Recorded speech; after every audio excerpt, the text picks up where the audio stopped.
Welcome back to your daily news, but without the libtard propaganda. I'm your host, Aardvark. Starting off, Tennessee lawmakers introduced bill to allow fathers to veto abortions. This is good, reinstating fathers' rights. Make better decisions, ladies. We have a voice. It's not going to pass, though. There's a new witness in the Trump impeachment trial, and instead of taking a few days, now it's going to take months, and I'm bored with it, and I don't care about it. I don't know why this is dragging on. Dolezal says she can't find a job 6 years after transracial elevation. See, she's not a protected class, and she doesn't have the approved opinion. Therefore, no one's protecting her, and she's been left out to dry. That's what you get for being a Democrat. Minnesota couple separated after Hawaii refuses to accept negative Mayo Clinic COVID-19 test. These two people, they're kind of butt munches because they knew going into this, trying to do their Hawaii vacation, that the Mayo Clinic was not an accepted partner to get into Hawaii. And so you need a negative test from an approved clinic, not a research clinic. And so they knew that going into it, and they ignored the rules. And now, worst day ever. Assholes.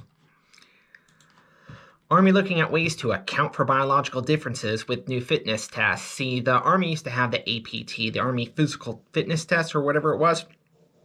And they had different standards for male and female, because physically speaking, there's a difference between male and female. And the female test was easier in every way possible. So with this new APCT, whatever it's called, ACFT, that it didn't account for biological differences. There was just one standard that every combat person should be able to meet. And the women, 65% of the women in the military are failing this test, but only 10% of the men are failing it. So now they want to change it. It's complete horseshit. Biden administration spins rule protecting businesses from banking discrimination. This is for like gun manufacturers and cryptocurrency, people who used to be able to get shut out of banking, like the weed businesses. And so Trump did a thing that allowed them security to ensure that they could have banking, so they wouldn't be discriminated against. And then Joe Biden got rid of that because stuff like guns and cryptocurrency is seen as an overwhelmingly white thing, and so you can discriminate against white things freely. That's how America works now. Journalists are worried about people having conversations on Clubhouse. There's this new hot social media that's probably garbage, where it's a chat room, but it's a voice chat room for a ton of people. I don't know how it works, but it's invite only, and journalists, because they don't have their greedy claws into the people who run the terms of service for Clubhouse, they don't have access to it. They have no idea what's going on there. They can't control it. They can't censor it, and so they want it to change. Journalists are trash, and they should go commit forever sleep. In Minecraft, of course.